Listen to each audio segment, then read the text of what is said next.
భ్రాతకు చేసే ద్రోహమును, ఈ కథ తర్వాత చెప్తాను. భ్రాత సోదరుడు భ్రాతకు చేసే ద్రోహమును భార్యని పలుకుచు భ్రష్టుడయ్యనే. నాతిని ముంచే మోహమున, నాతిని ముంచే మోహమున నాశనముందడి రోజు వచ్చుగా అన్నప్పుడు అదను వచ్చేగా. ఇప్పుడు అంటున్నా,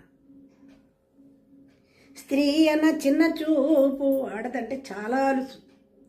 స్త్రీ అన్న చిన్న చూపు మనసంతయు హేయపు చింతలుంచు.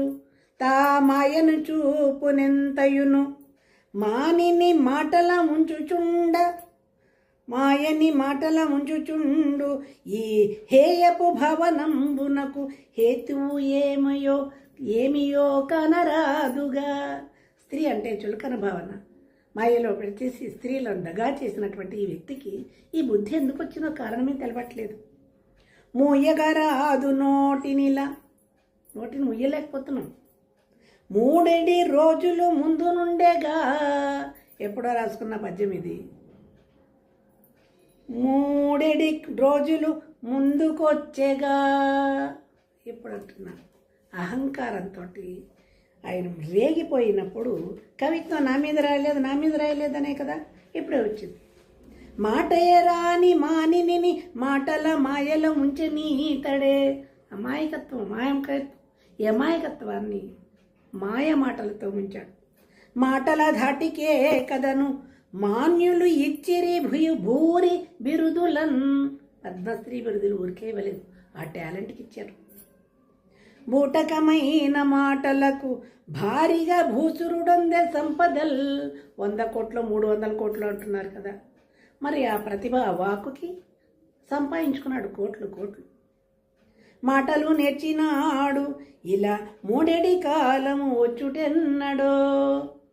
వచ్చనేడగా కాలం వచ్చి చెప్పిన మాట చెప్పకను చెప్పుచు లోకమునందు వెల్గు.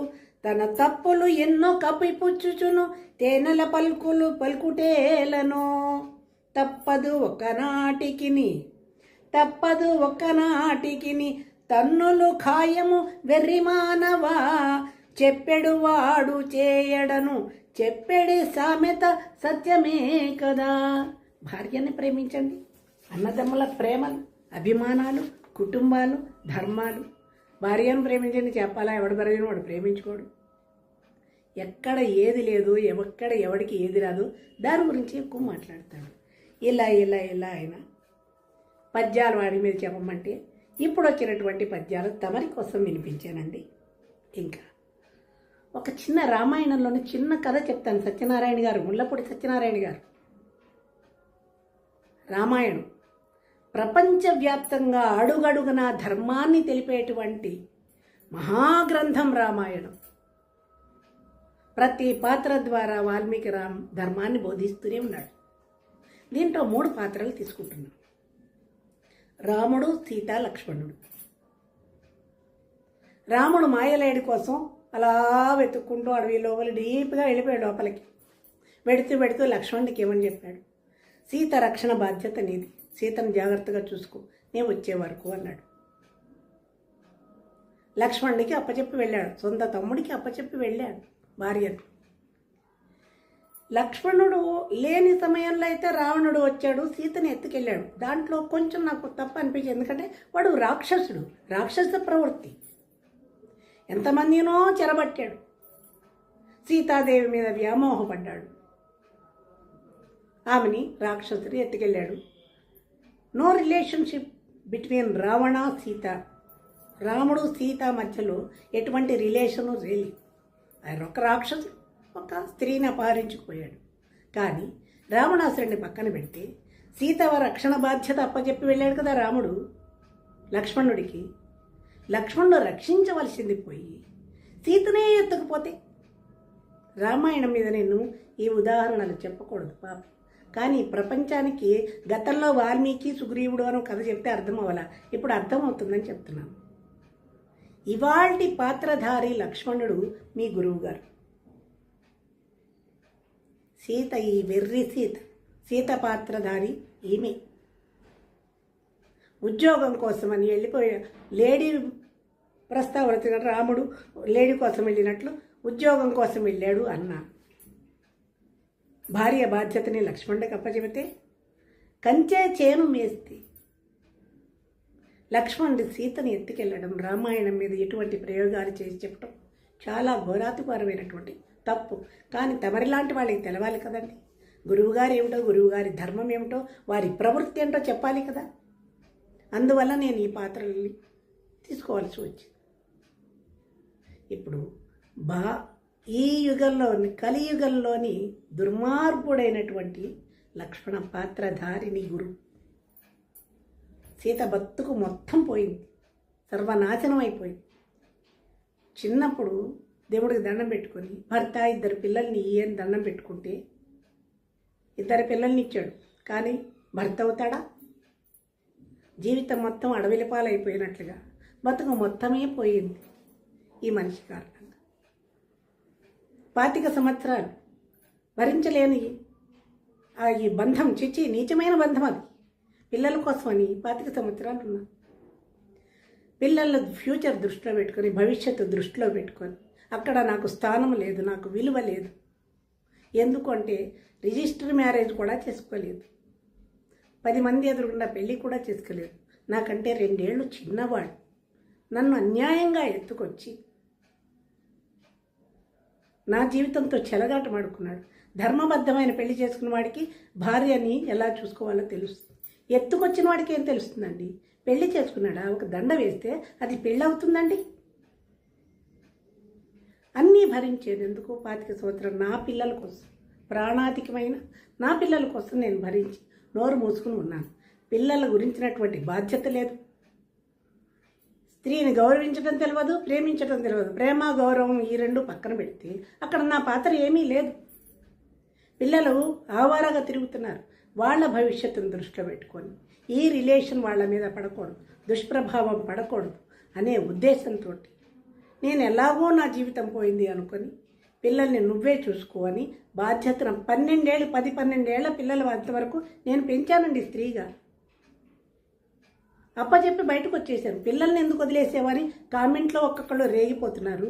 ఉద్యోగం లేదు, ఉన్న ఇంటిని తెల్ల కాగితాల మీద సంతకాలు పెట్టించుకొని ఈ నీచుడు, ఈ దుష్టుడు రాయించేసుకున్నాడు తన పేరు. ఆస్తి లేదు, ఉద్యోగం లేదు. ఈ దుర్మార్గుడితో ఉన్న కారణంగా పుట్టింటి వాళ్ళు తలుపులు క్లోజ్ చేసేసారు. ఎక్కడికి వెళ్ళడానికి లేదు. ఏం చేయాలి? పిల్లల్ని తీసుకెళ్ళి ఎలా పెంచాలి?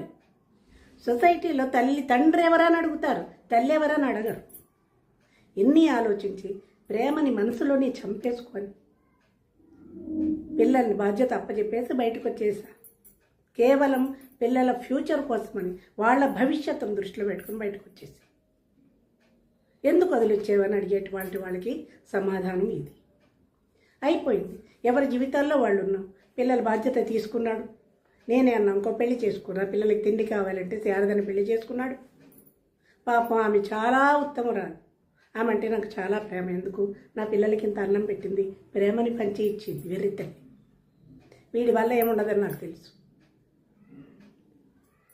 అందువల్ల తర్వాత ఈయన బాధ్యత టేకప్ చేసుకున్నాడు. ఈ నీచుడు పిల్లల్ని పెద్ద చేశాడు, చదువులు చదివించాడు, పెళ్ళిళ్ళు చేశాడు.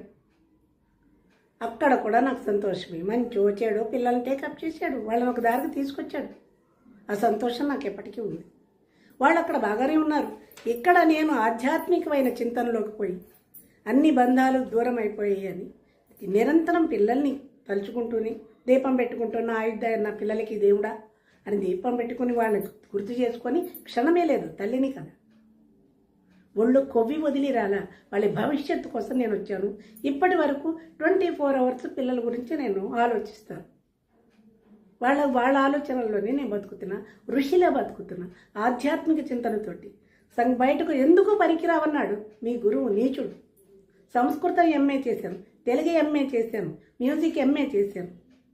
ఇవాళ కళాశాలలో, ప్రైవేట్ కళాశాలలో సంస్కృతం లెక్చరర్గా పనిచేస్తున్నాను. బయటకు వచ్చేసాను 2001 23 ఆగస్టు 23 బయటకు వచ్చేసాను. అప్పటి నుంచి నేను కష్టపడ్డాను. కొద్ది రోజులు తినడానికి తిండి లేక ఉపవాసాలు ఉన్నాను. నీళ్లు తాగి బతికాను. ఒంటరి ఆడది సొసైటీలో బతకడం ఎంత కష్టమో మీలాంటి మగాళ్ళకు తెలియదు.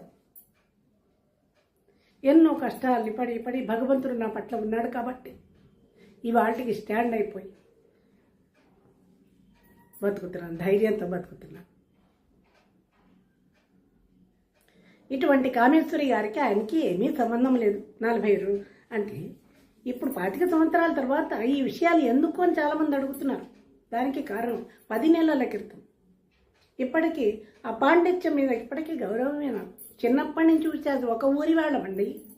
సత్యనారాయణ శాస్త్రి గారు పక్క ఇళ్ళ వాళ్ళం. మీకు 40 సంవత్సరాలుగా తెలుసు, 65 సంవత్సరాలుగా ఆ నీచుడు నాకు తెలుసు. పక్క ఇళ్ళ వాళ్ళం.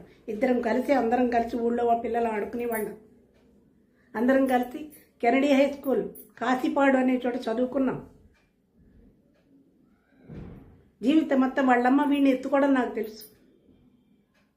చిన్నప్పటి నుంచి 18 పురాణాలు చదివినటువంటి పరాయి స్త్రీ తల్లితో సమానం అన్నటువంటి ఈ నీచుడు, ఈ దుర్మార్గుడు తల్లి వరసనే ఖూనీ చేశాడు. నిరంతరం తర్వాత జీవితంలోకి వచ్చాక 2 పిల్లల్ని నేను చూసుకుంటూ ఉంటే నిరంతరం 24 అవర్స్ పుస్తక పఠనంలో లీనమైపోయి తన భవిష్యత్తుకి బాటలు వేసుకుని ఎంత కష్టపడ్డాడో కళ్ళారో నేను చూశాను, నాకు తెలుసు. సరస్వతి కటాక్షం పరిపూర్ణంగా ఉన్నటువంటి వ్యక్తి కాబట్టే ఆ వాక్చాతుర్యంతో ప్రపంచాన్ని కట్టిపడేసి తన వైపు తిప్పుకోగలిగాడు. వృత్తి వేరు, ప్రవృత్తి వేరు. పాండిత్యాన్ని సంపాదించాడు, వాక్కులో సరస్వతిని పలికించాడు. కానీ నీచమైనటువంటి ప్రవృత్తితోటి దగా చేశాడు. జీవితం మొత్తం కోల్పోయిన నేను నోరు మూసుకుని ఎందుకున్నాను, పిల్లల కోసం ఆగాను. తర్వాత అర్థమైంది. తన భవిష్యత్తుకు నేను అడ్డొస్తున్నానని వెళ్ళిపో అన్నాడు. హింస పెట్టాడు. హింస అవి చెప్పే హింసలు కాదు. నేను అవన్నీ చెప్పదలుచుకోలేదు. పడి చివరికి ఆలోచించాను. ఇక్కడ నా ప్రమేయం ఏమీ లేదు. 10 సంవత్సరాలు 12 సంవత్సరాలు పిల్లలిద్దరికి, గురుజాడకి 10 ఏళ్ళు, శ్రీకి 12 ఏళ్ళు. రేపుని చంపుకొని బయటకు వచ్చా. ఇంకో పెళ్లి చేసుకున్నాను. శారదను చేసుకున్నాడు. కష్టపడ్డాడు, ఒక స్థాయికి వచ్చాడు, పద్మశ్రీలు సంపాదించాడు, ప్రపంచంలో కీర్తి గడించుకున్నాడు, కోట్లు సంపాదించుకున్నాడు. ఇవాళ చెప్తున్నారు కదా, నేను సంతోషం పడికి నా పిల్లలు కోట్లకి వారసులు, పెళ్ళిళ్ళు చేసుకున్నారు, సుఖంగా ఉన్నారని నేను చాలా సంతోషపడుతూ ఉన్నటువంటి ఈ సందర్భంలో ఎందుకు బయటకు వచ్చేవని అడుగుతున్నారు కదా. రాకపోదును, జీవితంలో బయటకు రాకపోదును. ఎందుకంటే మా తుచ్చమైనటువంటి చరిత్ర నా పిల్లలకి తెలియవద్దు, వాళ్ళ మీద ఈ ప్రభావం పడవద్దు అని నేను అనుకున్నాను. కానీ ఆ నీచుడు, నీచాధముడు మీ గురువు యూట్యూబుల్లో భారత భాగవతాలు, రామాయణాలు చెప్పుకుంటే పర్వాలేదు, కూర్చున్నాడు. మా శారద భుజం మీద చేసి మా అమ్మ చేసిన పెళ్ళి, ఆమె పిల్లలు, అది కూడా ఒప్పుకున్నా. నిజమే, భార్య పిల్లలు, నా పిల్లలైనా ఆమె పిల్లలైనా పిల్లలే, ఎవరికైనా పిల్లలే. ఊరుకున్నా. నేను ఏ తప్పు చేయలేదు.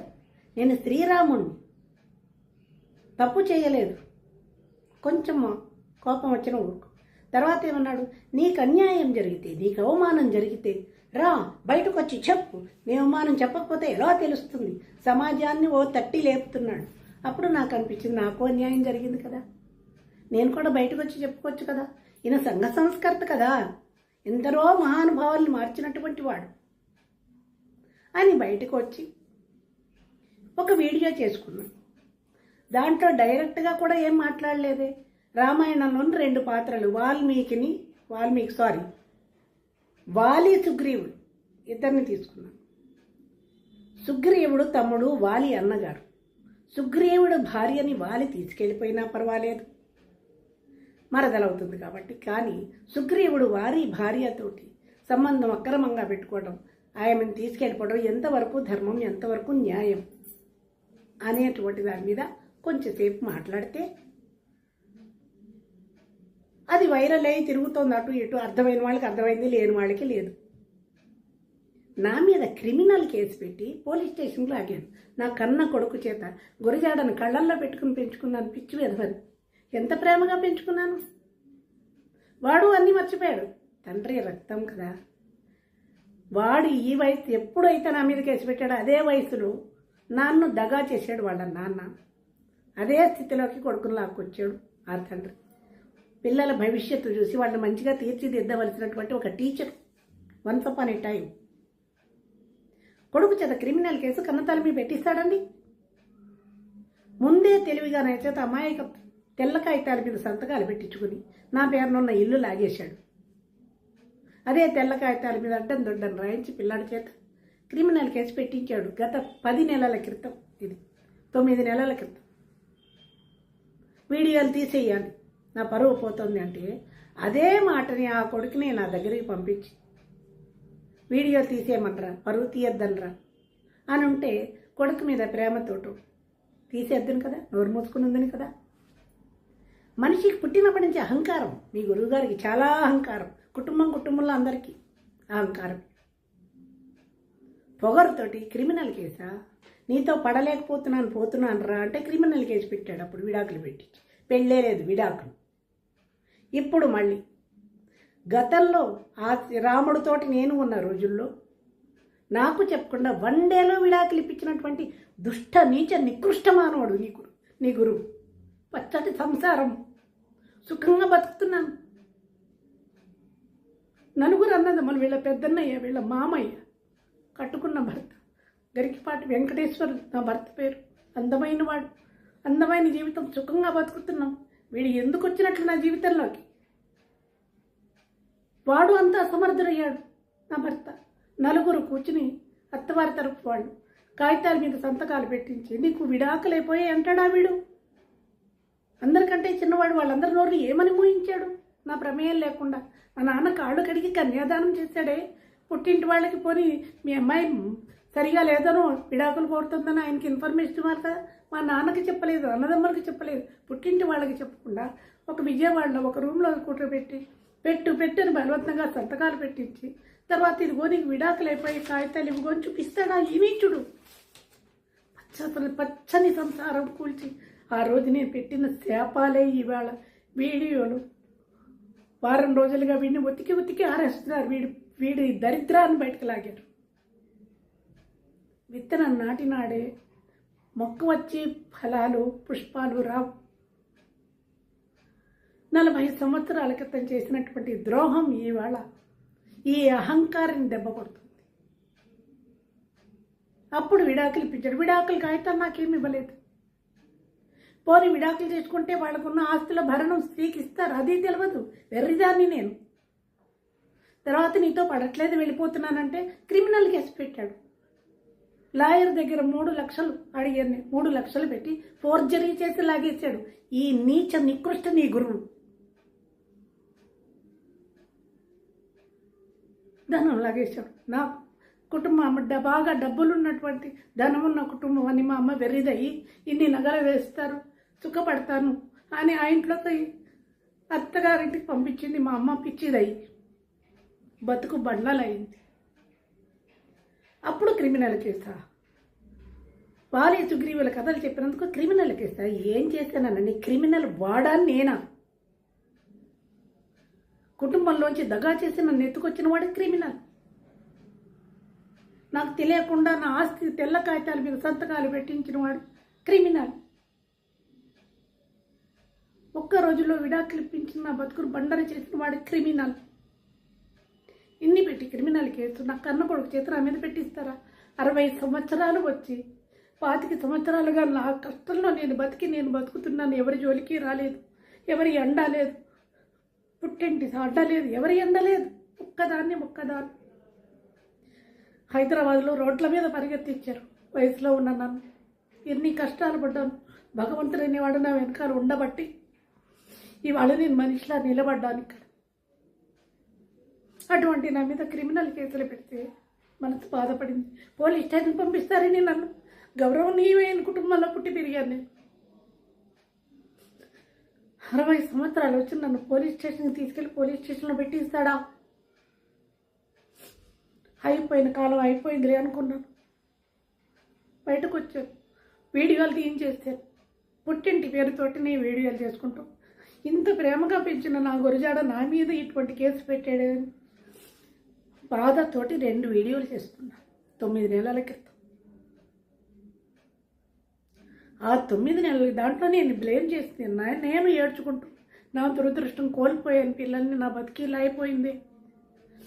పెళ్ళిళ్ళు, నోములు, వ్రతాలు చేసుకోవాల్సినటువంటి కుటుంబంలో పుట్టి ఆ ఆలోచన నేను ఇలా అయిపోయాను అని బాధతోటి 2 వీడియోలు చేసుకుంటే, మరి ఇప్పుడు వీడియోల్లోకి వస్తున్నటువంటి వీళ్ళందరూ 9 నెలల నుంచి ఏం చేశారండి?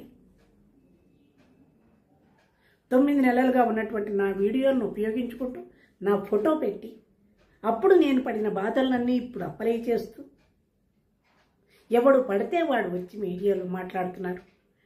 యూట్యూబ్లో నిమిషానికి ఒకడు వీడియో చేసి పెడుతున్నారు. ఈ వీడియోలు ఎవరు చేస్తున్నారు? నన్ను అన్నాడు. నన్ను ఎవరు? సత్యనారాయణమూర్తి గారు తమరు నిన్న ఇంటర్వ్యూలో ఇంతకాలానికి 10 ఏళ్లకి పిల్లలు గుర్తుకొచ్చారా అని ఆయన 100 కోట్లు 300 కోట్లు సంపాదించాడు కాబట్టి ధనం కోసం వచ్చానని తమరే అంటున్నారు యాంకర్ తోటి. మీకు తెలియదు సత్యనారాయణమూర్తి గారు, రాజమండ్రి నుంచి మీరు ఫ్యామిలీతోటి హైదరాబాద్ రండి, మీ స్టేషన్కి కారు పంపిస్తాను. నా ఇంటికి వచ్చి నా వైభవం ఏంటో, నా సంపద ఏంటో, నేను కష్టపడి 3 MAలు చేశానండి. సంస్కృతం, తెలుగు, మ్యూజిక్. అమెరికా వాళ్ళకి ఆన్లైన్లో క్లాసులు చెప్పుకొని పాఠాలు చెప్పుకుంటూ ఇంట్లో సంగీతం నేర్పుకుంటూ సంస్కృతం పాఠాలు కళాశాలలో చెప్పుకుంటూ సంపాదించిన ధనంతో నేను నా జీవితానికి సరిపడ సంపాదించుకున్నాను. నా వైభవం చూడాలంటే రండి హైదరాబాద్, వారం రోజులు చక్కటి ఆతిథ్యం మంచిగా వండి పెడతాను.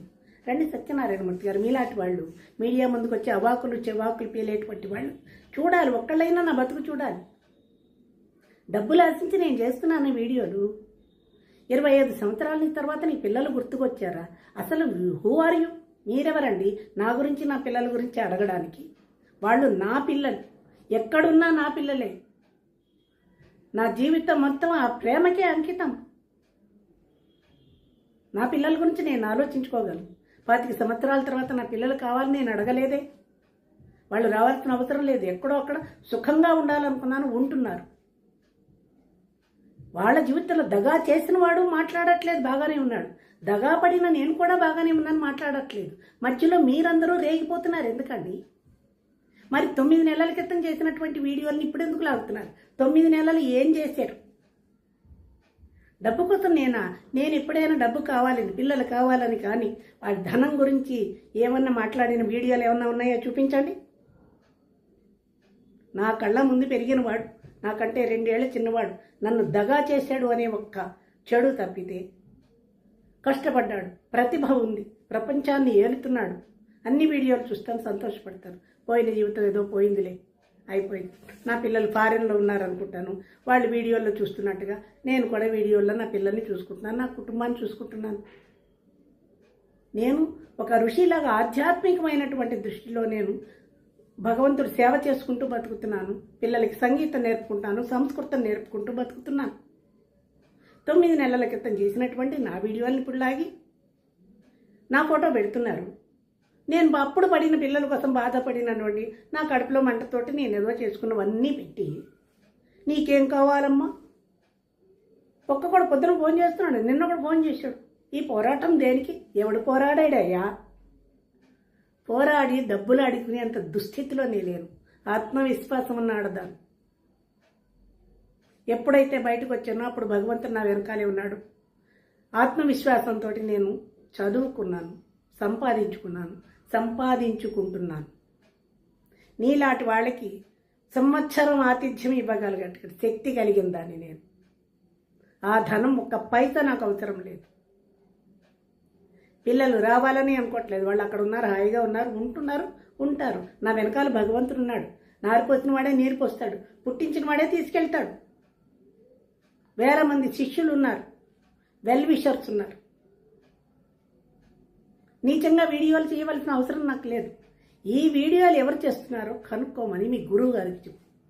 అహంకారంతో రేగిపోతున్నాడు కదా, ఇష్టం వచ్చినట్టు మాట్లాడుతున్నాడు నా మీద. మరి కేవలం సుగ్రీవుడు భార్య వాలి అని చెప్పిన దానికే క్రిమినల్ కేసు పెట్టాడు. పేరు పెట్టి నిన్ను ఉతికేస్తున్నారే, మరి వీళ్ళ మీద పెట్టమని క్రిమినల్ కేసులు ఉన్నాయి కదా, కోట్లు. ఆడది లోకువా నా మీద క్రిమినల్ కేసు పెడతావు? వీళ్ళని ఎవరిని ఎందుకు పెట్టట్లా? నోరు మూసుకుని ఇంట్లో ఎందుకు కూర్చున్నావు? ఈ వీడియోలకి నాకేం సంబంధం లేదు. ఇవి నేను 9 నెలల క్రితం చేసుకున్న వీడియోలు. నా పేరుతో నేను చేసుకున్నాను. నేను ఎవడి పేరు పెట్టలేదే, ఎవరిని దూషించలేదే. నా కొడుకుని గురించి అనుకున్నాను నేను. కొడుకుని తల్లికి నాకు హక్కు ఉంది. నవమాసాలు మోసి వాడిని ప్రేమగా పెంచిన నాకు నా కొడుకు గురించి మాట్లాడే హక్కు ఉంది. మాట్లాడేది నా ఫోటో పెట్టి నా వాయిస్ను ఉపయోగించుకుంటూ మొత్తం నీ గురువు వెర్రివాడో తెలివైన వాడో తెలివి తక్కువవాడో చెప్పుకోపోయి వాడి కీర్తిని దిగదార్చడానికి వాడి శత్రువులు చేస్తున్నటువంటి వీడియోలు అవి. అహంకారం కదా, ప్రతి వాడిని లాగుతాడు, ఛాలెంజ్లు చేస్తాడు కదా. దమ్ముంటెర్రా నా ఎదురుగుండా నిలబడు. ఈ పొగరుతోటి ఇదివరకు దెబ్బలు తిన్నాడు. ఇప్పుడు కూడా ఆ పొగరు ఎందుకు, అహంకారం ఎందుకు? ఈ అహంకారంతో మొత్తం శత్రువర్గం అంతా ఏకమై పెట్టుకుంటున్న వీడియోలే.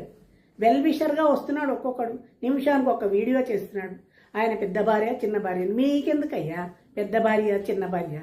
ఈ ప్రపంచంలో ప్రతివాడికి ఒక చరిత్ర ఉంది, దుష్ట చరిత్ర. పడ్డా నేనే నోరు మూసుకున్నాను, మీకేలా? నా మీద బురద జల్లుదాను ప్రయత్నం మీరు. 40 ఏళ్ల క్రితమే ఈ నీచుడే నన్ను బురదలోకి తొక్కేశాడు. ఆల్రెడీ నేను బురదలోనే ఉన్నా. బురద లేనటువంటి వాడు కీర్తి ప్రతిష్టలు సంపాదించుకున్న ఆ వ్యక్తి మీద బురద చల్లుతున్నారు మీరు. ప్రతి మనిషికి ఒక వీక్ పాయింట్ ఉంటుంది. ఎల్లారు మనిషిని లాగాలా అని ఆలోచించారు. నా వీడియోలు దొరికి వాటిని పెట్టుకున్నారు.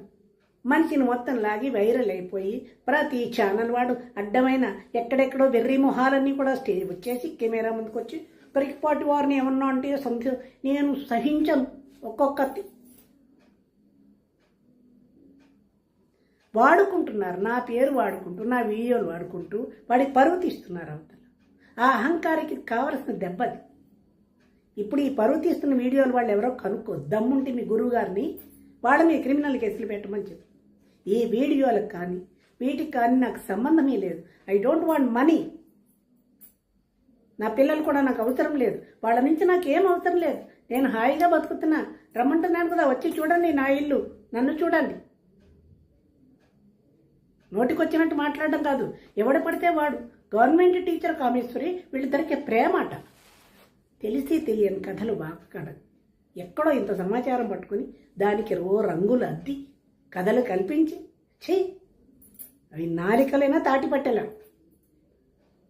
నన్ను వాడుకుని ఆ మనిషి కీర్తిని దిగదారుస్తున్నారు. కీర్తి పోతున్నందుకు ఎవడు చేస్తున్నాడో తెలుసుకోమని నీ గురువు గారు. ఆ పెట్టిన వాళ్ళ మీద క్రిమినల్ కేసులు పెట్టుకోమను. డబ్బులు ఉన్నాయి కదా, పెట్టుకోమను. నా దగ్గర నేను బతకడానికే ఉన్నాయి డబ్బులు. క్రిమినల్ కేసులు పెట్టడానికి లేవు.